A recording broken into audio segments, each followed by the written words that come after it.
aš pagaliau prisėdau nufilmuoti savo videką apie viską, ką aš skaičiau gegužę ir balandį, nors dabar yra birželio 1, bet aš tik dabar galėjau prisėsti ir ramiai susikaupti ir duoti savo leisti laiko papasakot viską, ką skaičiau, nes man šitie 2 mėnesiai buvo tokie intensyvūs ir aš labai sunkiai radau laiko paskaityti, o ypač gegužę net ir nufilmuoti ar parašyti kažką daugiau negu tai, ką turėjau parašyti, buvo labai sunku, tai dėl to sugalvojau šiandien, kad noriu būtent lauke nufilmuoti videką, kur man būtų malonu būti, nenamie užsidarius, kur ir taip viską daug reikėjo skaityti, rašyti ir panašiai.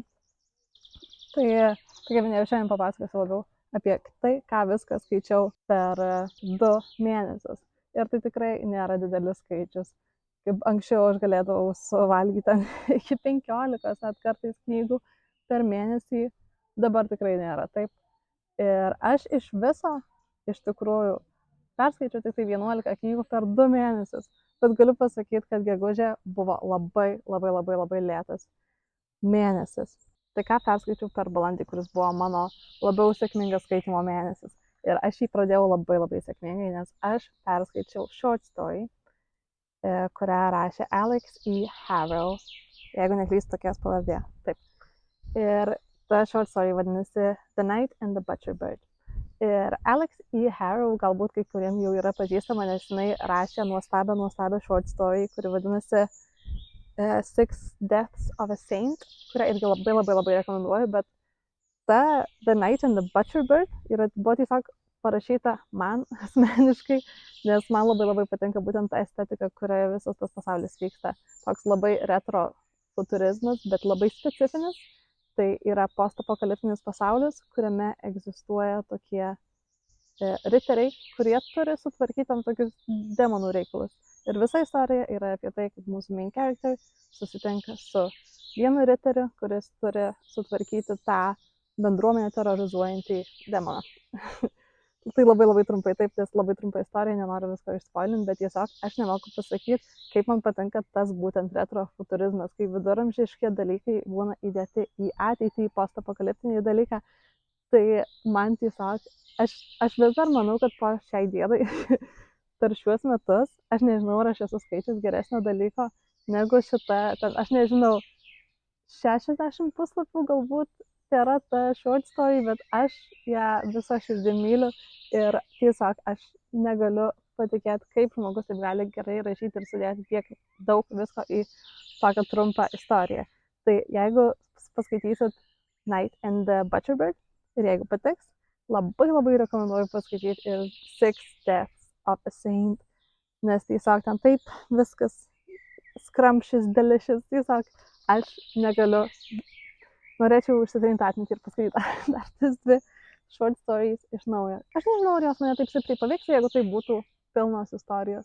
Aš sėdžiu grinai po medžiu, kur yra kažkoks paukštis ir aš tikiuosi, kad aš girdžiuosi, o ne tas paukštis. Toliau aš grįžau prie savo Sandersono eros ir aš neišsiplėsiu per daug, bet aš skaičiau Mistborn Era 2 ir skaičiau 2 ir 3 knygas.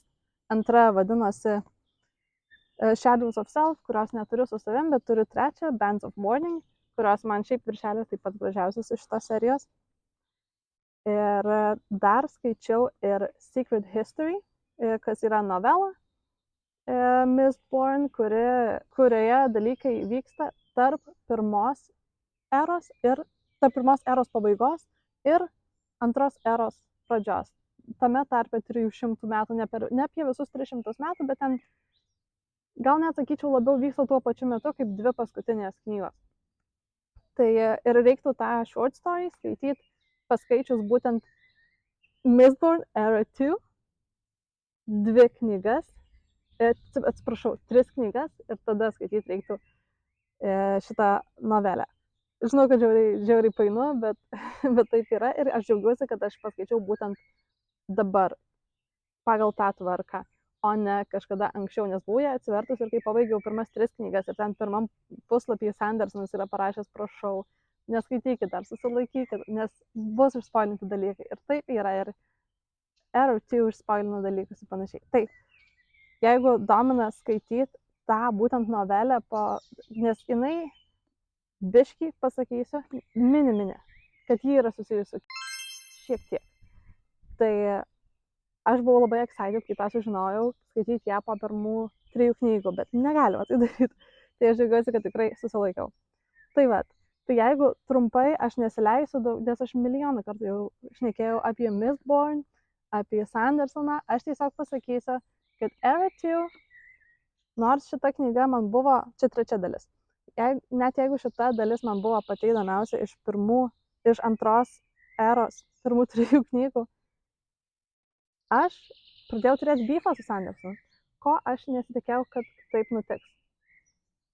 Viskas buvo nuostabu, kol aš neperskaičiau šito, kol aš neperskaičiau Short Story, tą Secret History ir dar spoiler alert, kol neperskaičiau ir Oathbringer. Tai dabar aš nežinau, kaip man reikia tęsti savo kelionę, nes man labai patinka pagrindinė Mistborn istorija, bet paskaičius 2 erą, aš žiauriai nusivyliau vieno dalyko, kurio aš negaliu niekam sakyti. Net mano draugas, kuris skaito Mistborn, jisai dar nėra pasivėjęs ir aš niekam negaliu papasakoti to dalyko, bet tiesiog vienas labai blogas sprendimas, mano nuomonė, buvo įvykdytas, kuris atbula tvarka net ir paveikia dalykus iš praeities ir man tai žiauriai nepatinka. Aš žinau, kad yra žmonių, kuriems žiauriai patinka šitas sprendimas, bet aš negaliu. Čia ir buvo vienas dalykas, dėl ko aš labai mėgau Sandersono rašymą ir kaip jis priima sprendimus. Ir būtent šitas sprendimas, aš turiu beefą dabar su juo. Aš nežinau, aš negaliu prisiversti savęs paskaityti 4 Mistborn Era 2 knygos, paskutinės, bet to aš negaliu, nes aš esu per daug nusivylus ir aš labai bijau, kad aš paskaitysiu toliau ir aš dar labiau nusivilsiu. Ir aš nežinau, kaip galima išgelbėti dabar jau seriją iš tos vietos, kurioje dabar ji yra.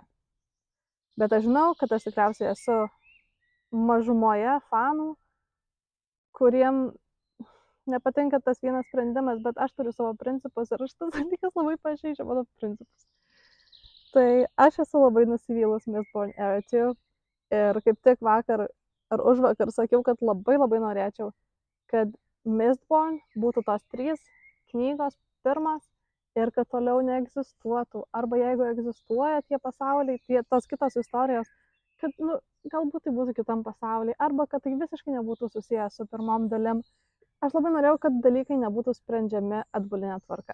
Jeigu sprendimai yra priimti, aš nenoriu, kad stebuklinga, magiška jėga galėtų prie jų prisiliesti. Sandersonai, prašau, palik ramybėj originalią trilogiją ir nekeisk dalykų. Thanks. Tai va, tai paskaičiau 2 tas knygas Mistborn, perskaičiau tą Short Story ir iš karto dabar pakalbėsiu apie Stormlight Archive 3 dalį, bet ją skaičiau ne iš eilės. Anksčiau ją buvau skaičius iš tikrųjų mėnesio eigoje, bet tiesiog dabar pasakysiu irgi, kad Oathbringer dalis, kurią aš taip taupiausi, taip buvau excited, taip norėjau ją paskaityti.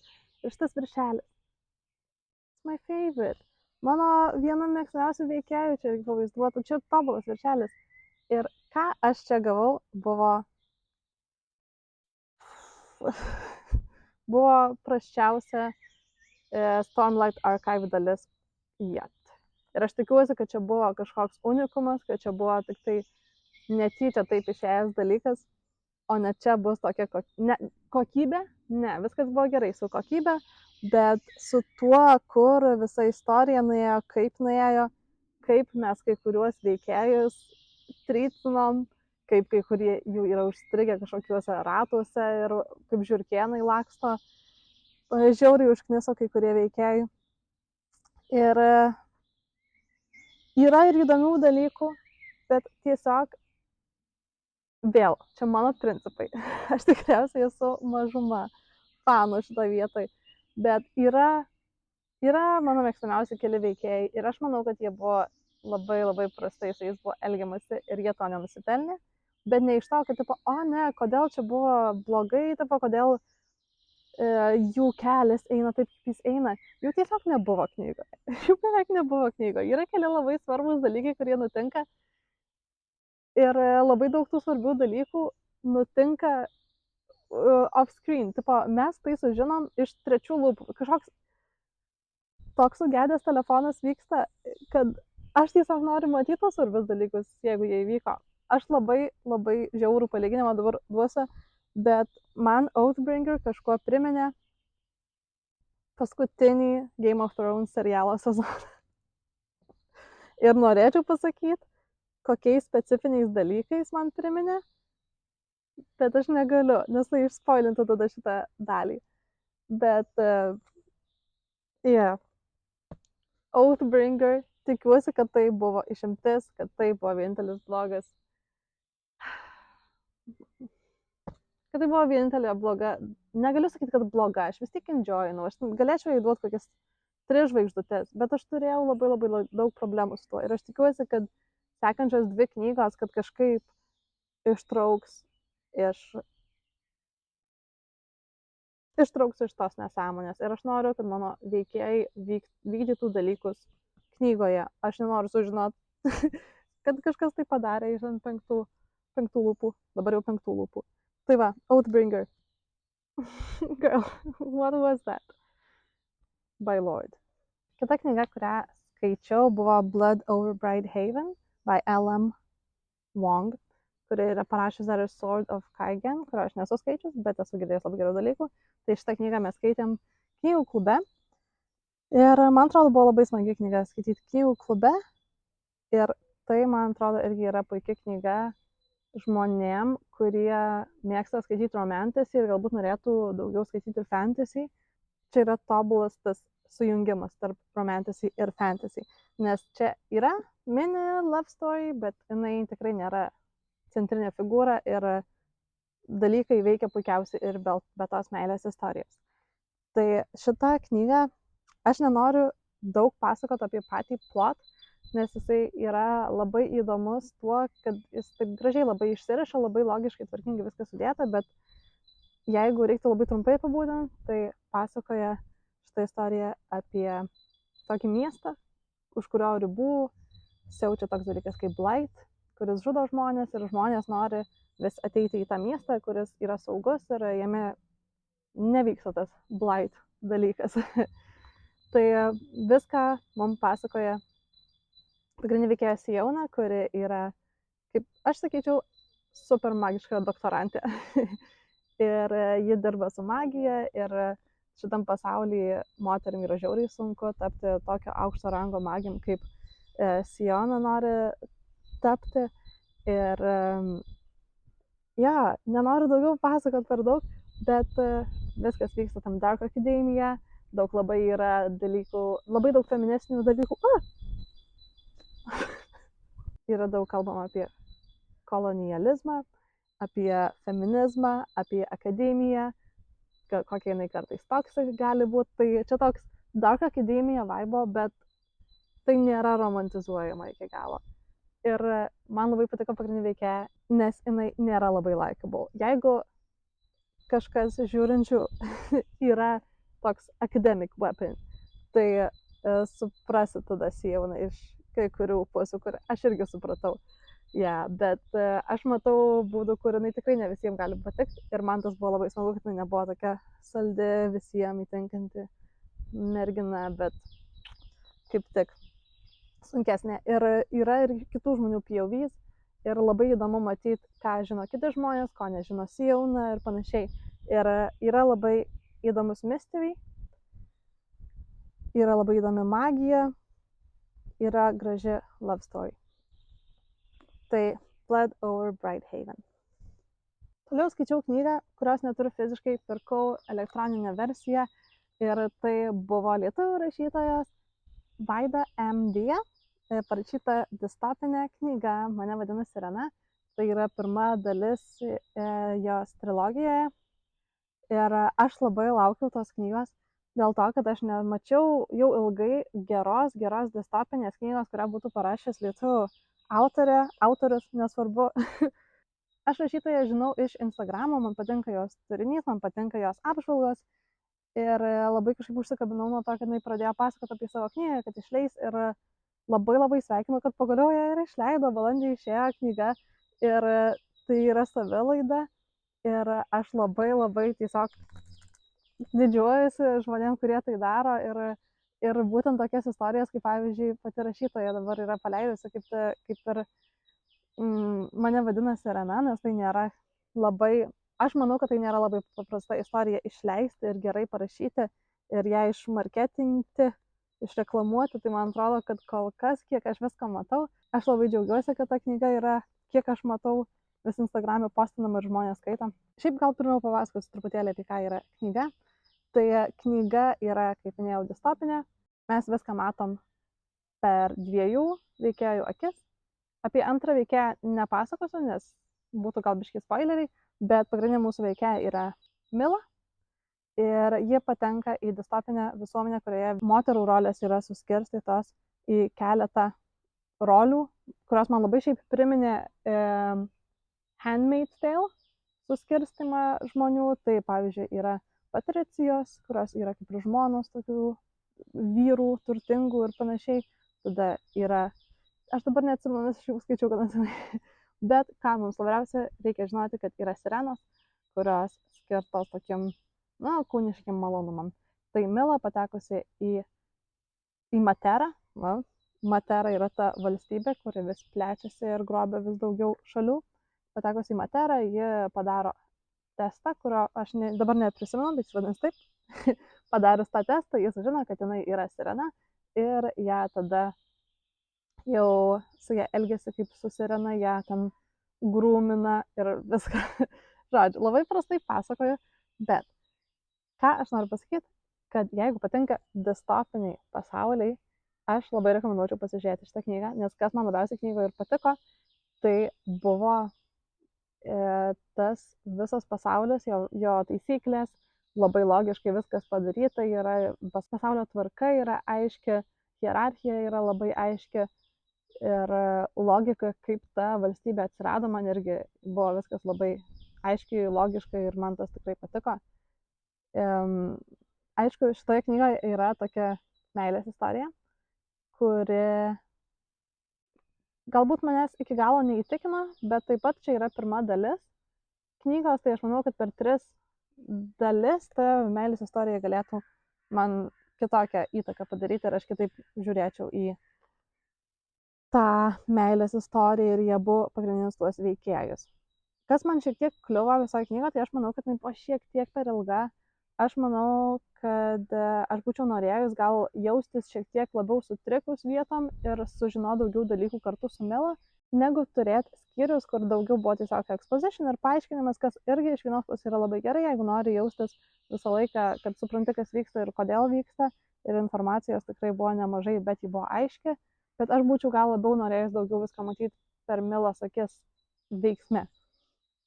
Ir taip sužinot. Bet čia tiesiog mano asmeninis stilius, kaip aš mėgstu sužinoti dalykus knygose ir panašiai. Tai man atrodo, kad čia yra labai faina knyga. Bus, manau, tikrai epic trilogija. Sveikinu dar kartą rašytoją su savo debiutu. Pasirodė per balandį, aš perklausiau vieną audio knygą. Ir tai buvo Golden Sun by Pierce Brown, antra Red Rising dalis.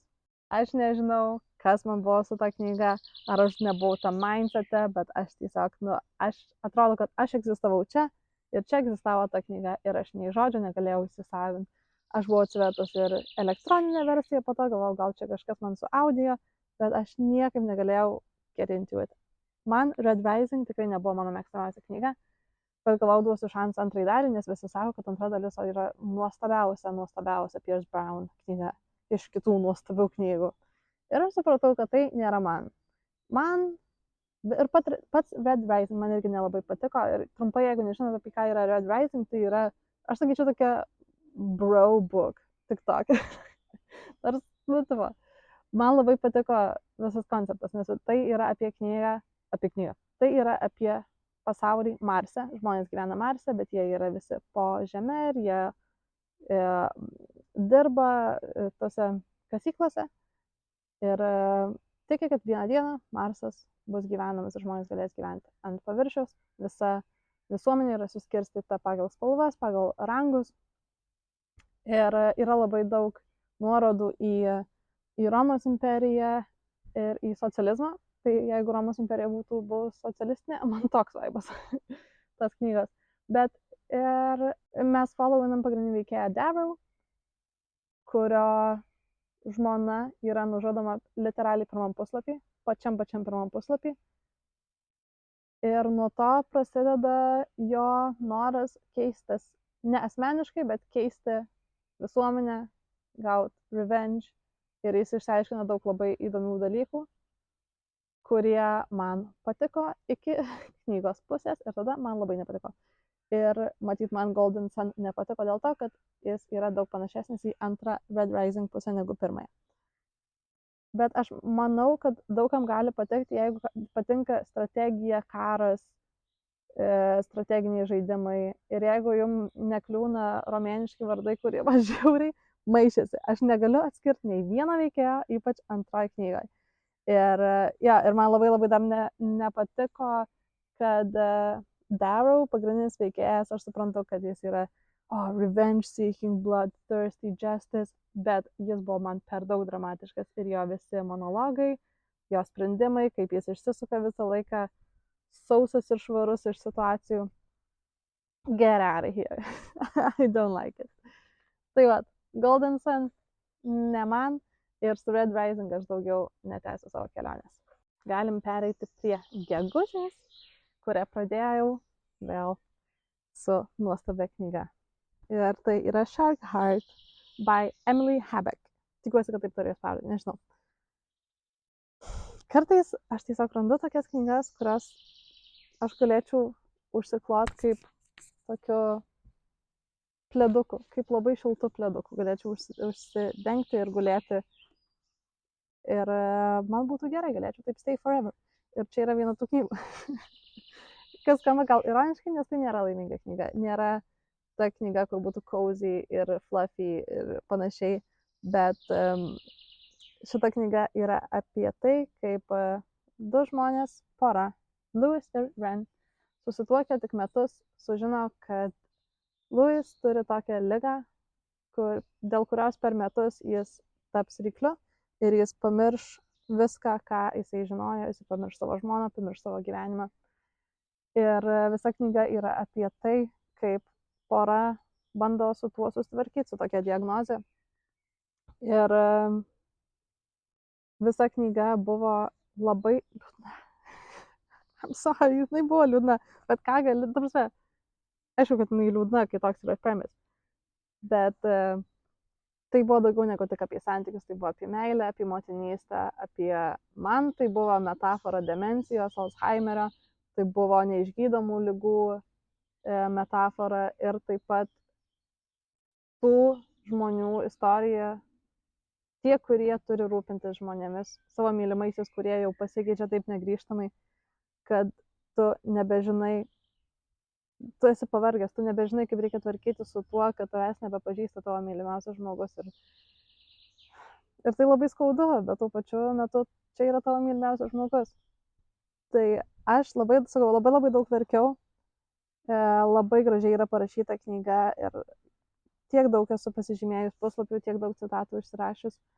Ir aš norėčiau irgi paskaityti dar šitą, aš žinau, kad šitą knygą aš dar skaitysiu, dar ne kartą skaitysiu. Nes kažkas čia yra tokio special. Kažkas tokio, ką noriu dėti prie širdies, tiesiog. Labai dramatiškai, bet that's the truth. Viena geriausia knygų, ką šiais metais skaičiau. Ir man labai patinka knygos, kurios turi kažkokią detalę, kur mane labai pačią įkvepia rašyti. Tai jeigu skaitysit šitą knygą ir pamatysit ten paminėtą Tiny Pregnant Woman, aš skaičiau tas vietas, nes man buvo taip gražu. Aš nežinau, kad buvo sukurtas toks gražus paveikslas. Trumputis, ten nepagrindinė veikėja, nieko, momentinis yra žmogus pasirodantis šitą knygą. Ir man buvo labai gražu ir mane labai įkvėpė rašyti kažkodėl tą vietą. Tai Shark Heart, mano viena mylimiausių knygų šiemet. Toliau turim knygą, kurią galvojau, kad man labai patiks. Klausiau knygą The Unworthy by, neatsimenu labai tos autorės pavadinimą, tos autorės vardą, bet ji parašė Tender is the Flesh, kurios aš neskaičiau, bet norėčiau paskaityti.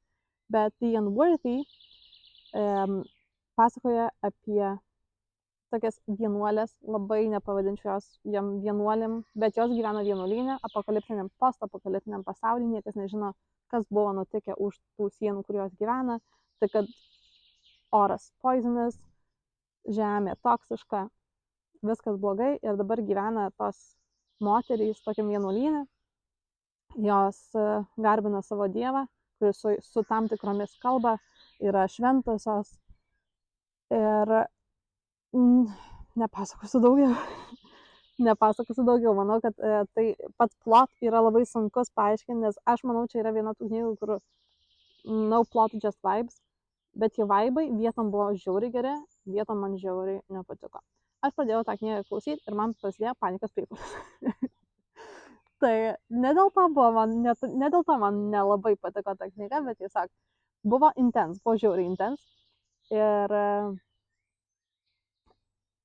man gal kliuvo tai, kad aš, kaip sakiau, kad no plot, tai man labai kliuvo tas, kad aš visiškai nesupratau, kur tas plot eina. Man labai patiko kartais ta atmosfera, bet man gal buvo šiek tiek per daug tų torture, gore ir panašiai. Nors aš nesu squeamish, aš skaitau horror books, bet man kažkas nesuėjo. Kartais tiesiog atrodo, kad elementai yra visi knygos sudėti, kurie man turėtų patikti. Jie sumesti į bliūdą, bet jie nesiklijuoja, kaip vanduo ir aliejus. Tai tokie vaibai man buvo šitos knygos. Patiko, creepy, patinka tas religious imagery ir postapokaliptiniai vaibai, bet tuo pačiu metu man trūko kažkokios aiškios linijos, kas vyksta. Ir man pati pagrindinė veikėja gal šiek tiek nepatiko. Nelabai aš su ja susikonektinau. Tai vat. Ir galbūt čia buvo klaida, kad aš klausiau tas knygos. Manau, kad jeigu būčiau skaičius, gal man būtų labiau patikę. Ir aš manau, kad aš pabandysiu dar ją perskaityti kažkada. Nes vaibai, tie, sakau, religious stuff ir postapokaliptinis vaibas man patinka. Bet klausant nebuvo my favorite. Tai, I'm sorry. Perklausius The Unworthy. Aš buvau labai užsiėmus ir aš nieko neskaičiau, aš nieko neklausiau.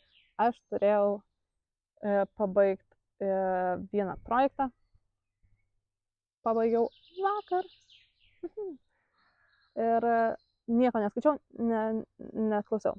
Tai pirmas dalykas, ką aš perskaičiau važinėdama autobusais, buvo knyga War of Art. Neatsimenu bičio vardą, kuris parašė. Bet paimu šitą knygą, nes jinai buvo mano to read tam skyrelį, kur jeigu kažkada užstriksiu su motivacija kurti ir man buvo labai rekomendavę, kad čia va suprasi, kodėl tu pastringi ir kodėl tu tiesiog negali sėsti rašyti ir kurti. Va. Ir aš pasėmiau tą knygą tiesiog važiuodama į darbą. Ir tai buvo, jinai manęs nemotivavo rašyti, jinai mane demotivavo kurti viską. Nes visa knyga, aš suprantu visą pointą tos knygos, kad vos net tu pats esi kaltas dėl to, kad tu negali rašyti, kad visas pasaulis bus prieš tave, visas pasaulis tau priešintis, kad tu kurtum meną. Tu turi įveikti visos savo kliūtis, nes niekas nenori, kad tu kurtum meną, bet tu turi kurti meną. Ir labai daug buvo tokių momentų, kurie tiesiog priklauso bičiam su mikrofonais ir podcastais. Man atrodo, čia toks alfa patinų podcastas, bet in a book form. Tai manęs labai nesužavėjo, buvo man per daug Spartos ir romėnų ir karo referensų, golfas, sportas. Tiesiog, no thank you, mane demotivavo, aš perskaičiau, pažvengiau ir aš niekada gyvenime daugiau šitos knygos neliesiu. Bet pasirodo, aš šitą knygą buvau skaičius prieš 3 metus ir man taip pat nepatiko, bet aš taip pasirodo jos neatsiminiau, kad aš užblokavau ją iš savo atminties. Tai nežinau, ar aš ją vėl skaitysiu po 3 metų, aš labai tikiuosi, kad ne, nes dabar šitas video egzistuos kaip įrodymas, kad aš ją skaičiau ir aš jos nekeičiu. Tai Niekas neskaitykit šitos demotyvacinės knygos. It's so bad. Dar trumpai papasakosiu apie knygą, kurią aš DNF-inu. O šiaip ne DNF-inu knygą, aš vis tiek bandau jas pabaigti iki galo. Bet aš skaičiau T. Kingfisher knygą Sword Heart, kurią aš esu girdėjus, kad labai rekomenduoju žmonės visiems, kad reikia cozy fantasy, cozy love story. Ir aš ją pasiėmiau ir man patiko pirmi 2 skyriai. Ir tada su kiekvienu skyrium aš galvoju, what's the point? Kur mes einam? Ir man buvo nelabai smagu toliau skaityti. Ir man kas dar labai labai trukdė, tai buvo tai, kad aš, it's so bad, tai yra mano problema, bet pagrindiniai love interest, nes vis tiek tai yra daugiau romantasy, cozy fantasy, žodžiu. Pagrindinį bičą aš įsivaizdavau kaip Davosą iš Game of Thrones, būtent kaip serialo versijos Davosą. Ir taip, tas love interest yra šiek tiek vyresnis.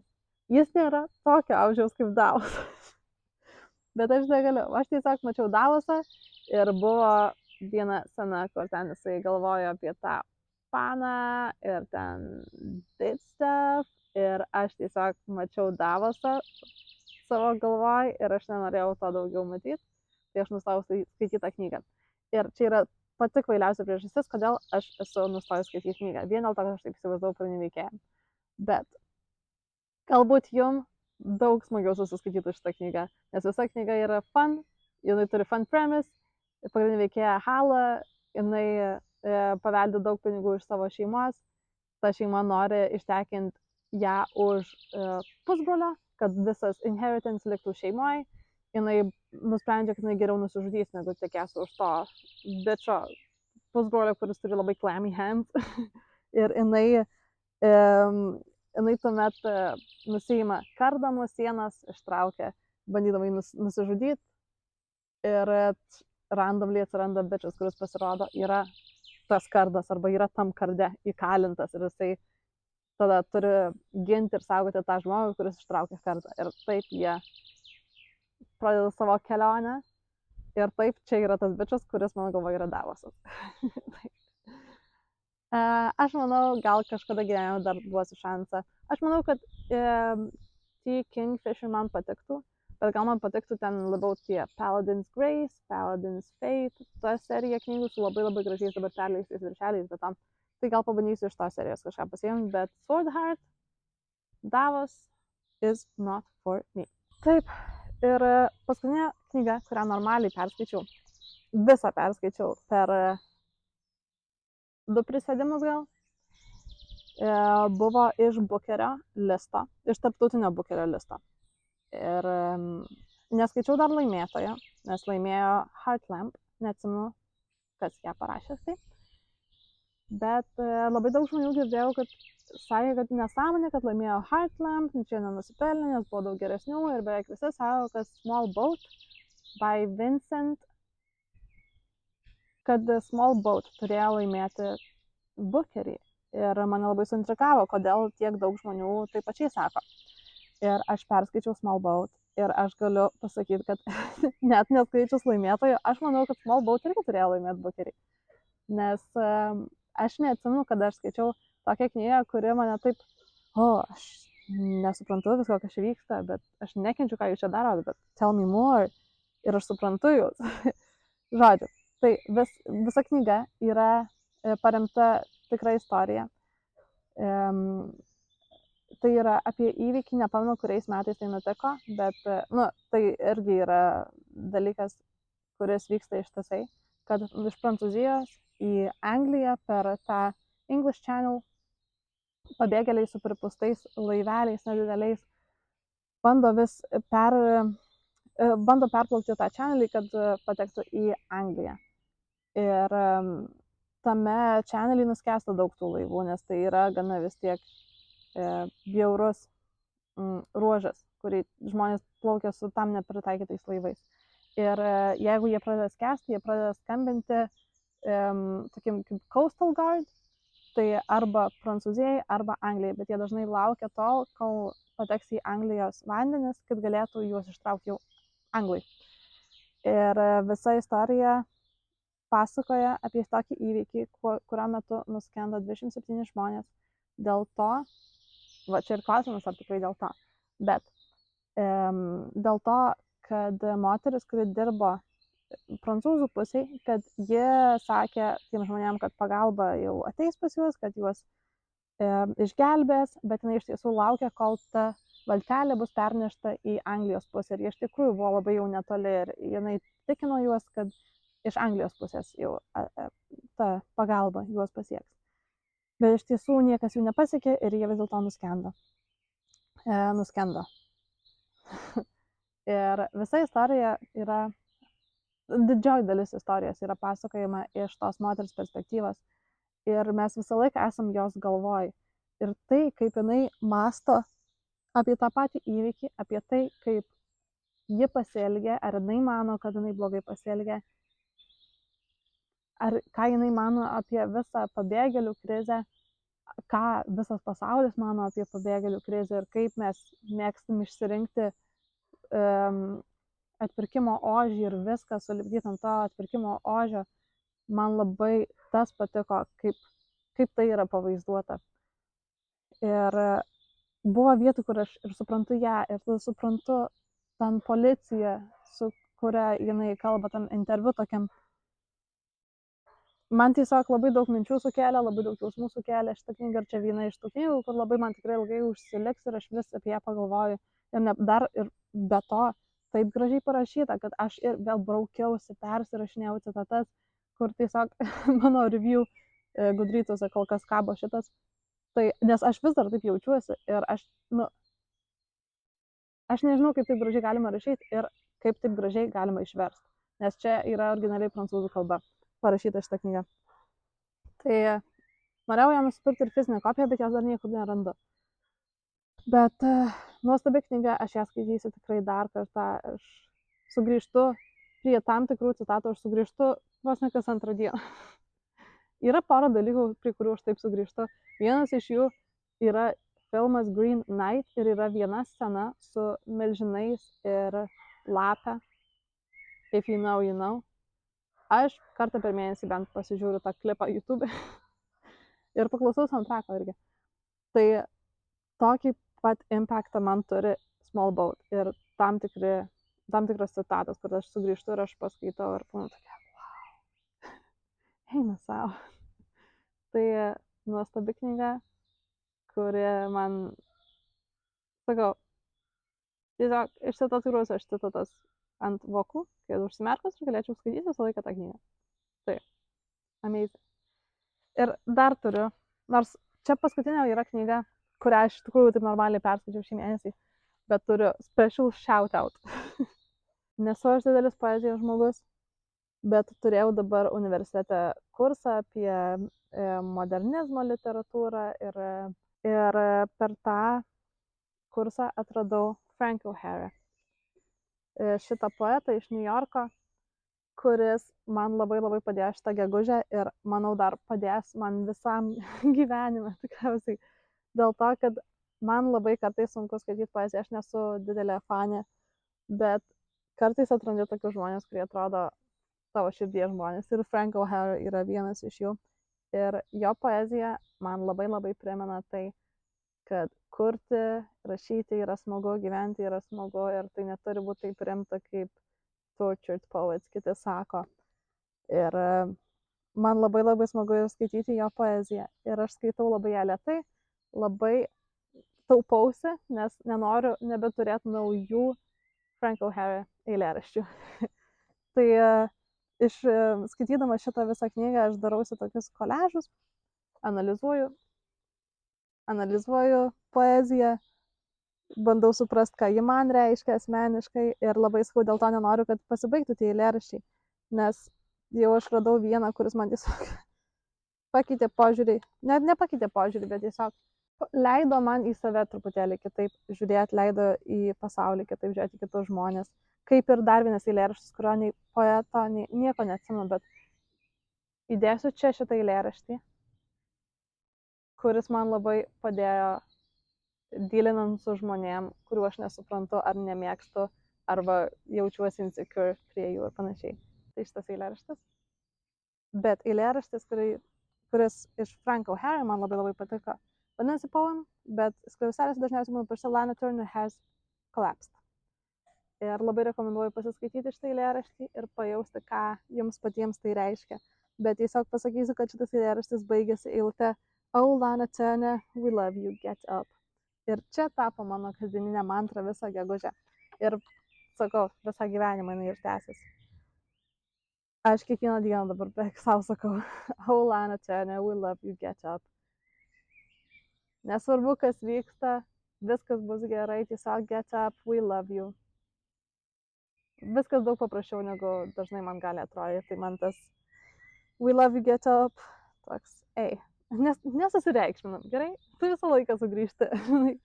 Tai turiu šitą frazę ant savo telefoną užsidėjus, turiu pas save prie stalo užsiklijavus, kad visą laiką matyčiau tą frazę. Ir tai ir išgelbėjo mane per visą gegužę. Tai vat. Tai tiek skaičiau per balandį ir gegužę. Dabar yra birželio 1, jau vasara. Man dar tai sesija prasidėjo, dar turiu 4 darbus parašyti. Bet exciting stuff toliau bus. Ir jo, savo leidžiu šitą savaitgalį pabūti ramiai, pabūti gamtoj, pabūti tiesiog kvepuodama. Ir varysiu dar į tą parodą. Ten yra tie šiltnamiukai. Ten yra dar toliau tos fotografijos sudėtas ir aš manau, kad aš ten prisėsiu ir daugiau dar paskaitinėsiu, gal parašysiu, gal papiešiu. Ir rytoj vėl krisiu į darbus. Bet savo pasakysiu, kad oh, Lana Turner, we love you, get up. Ir vėl viskas bus gerai. Toks mano holas šių 2 mėnesių nėra jis pats didžiausias. Bet džiaugiuosi, kad vis tiek nors minutę turėjau paskaityti.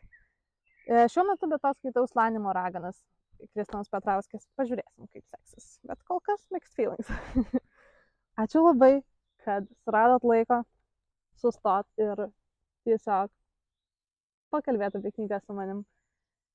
Ir labai linkiu irgi jums išeiti į lauką, pasimėgauti vasarą, prisimint, kad ir kas vyksta, viskas bus gerai, nes visą laiką būna gerai.